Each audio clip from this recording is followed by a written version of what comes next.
Edward Wilmot Blyden was only 18 years of age when he arrived as a new immigrant, but in his mind an exile returning to West Africa. He disembarked in December 1850 in the still young experimental project, or colony, called Liberia. It was a project founded like its older sister just to the north on the West African coast, the British colony of Sierra Leone, to be a haven for formerly enslaved black people living in North America and the Caribbean.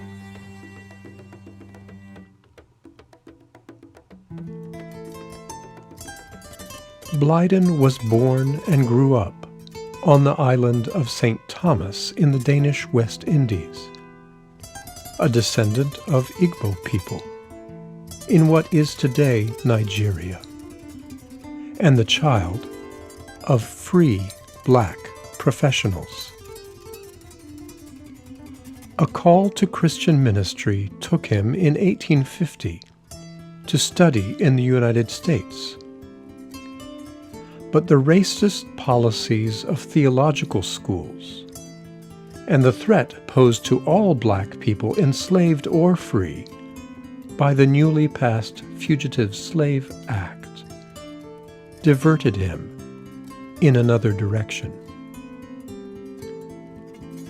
Liberia and the broader region of West Africa would become the setting for his further education and a remarkable career. He would be ordained a Presbyterian minister in 1858. But his main vocation would be outside the church, as a scholar, writer, teacher, a public speaker, and a government servant. He traveled and lectured widely. A leader in West African higher education, he also served as Liberia's Secretary of State and was government minister for more than one West African country. Through his many books, essays, and addresses, he became an early and influential advocate for African freedom and Pan-Africanism, as he asserted a commonality of culture and identity for all people of African descent, and worked to improve conditions of life for black people everywhere. But Blyden began his African journey in a different place, with ideas that mirrored the Western colonial outlook. For the young immigrant, pursuing his call to ministry meant striving to convert Africans in so-called dark regions away from their ancestral ways, to bring, as he said, those barbarous tribes under civilized and enlightened influences.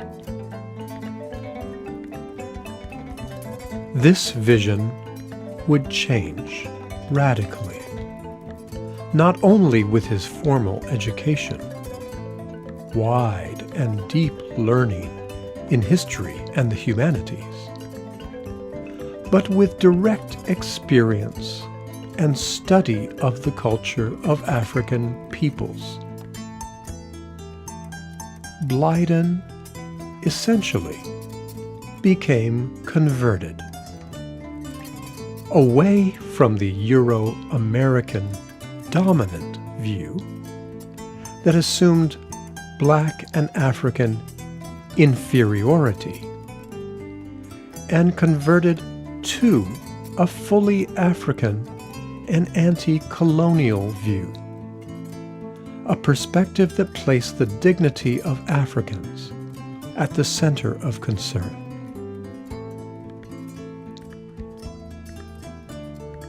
From his mature point of view, the prevailing form of Christian mission was a failure, and would continue to be a failure because it was founded on the presumption of white European superiority and dominance, and African inferiority and dependence.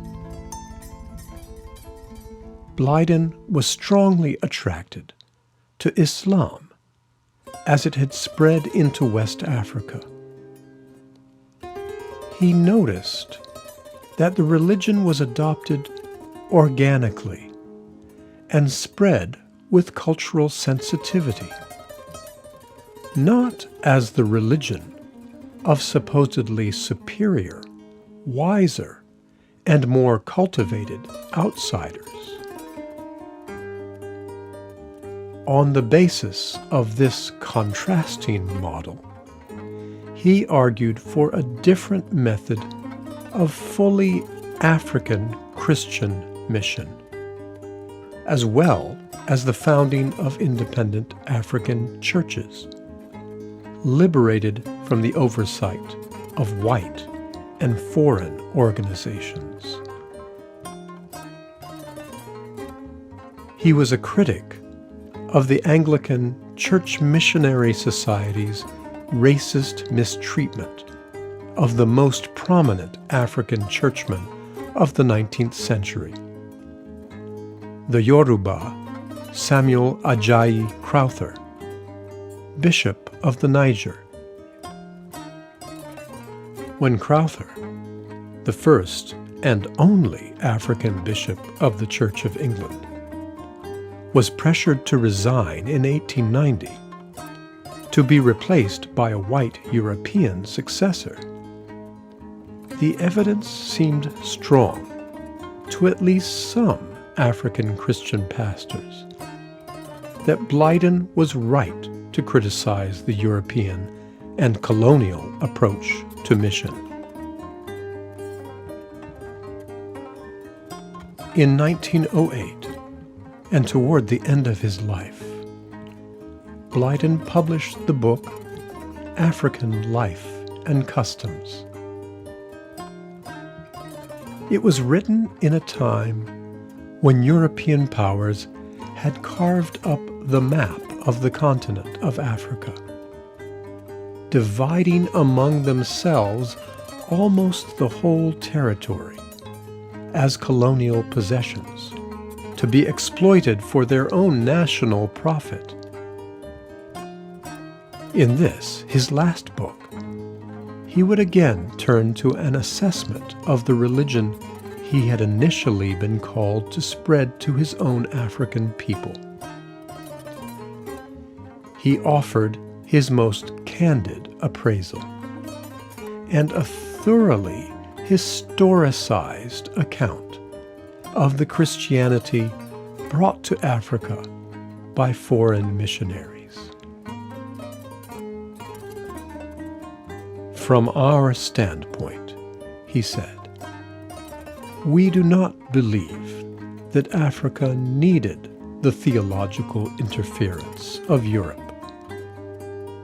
For the theology of Europe is derived from the conceptions of Roman, Celt, and Teuton, which have modified the Semitic ideas promulgated in the Bible. European Christianity is Western Christianity. That is to say, Christianity modified to suit the European mind.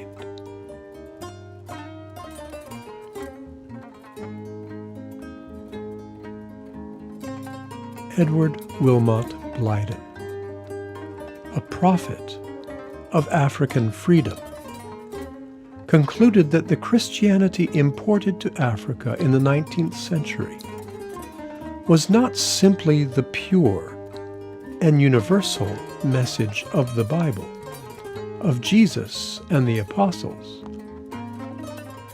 Instead, It was a form of belief and value that bore the heavy weight of a particular Western, heavily European history, culture, and racial outlook.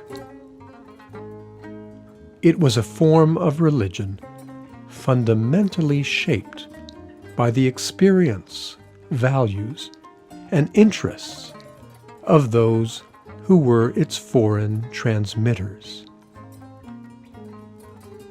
In his view, the societies of the continent should make their own way, seeking wisdom broadly, but digging their spiritual roots deep in African soil.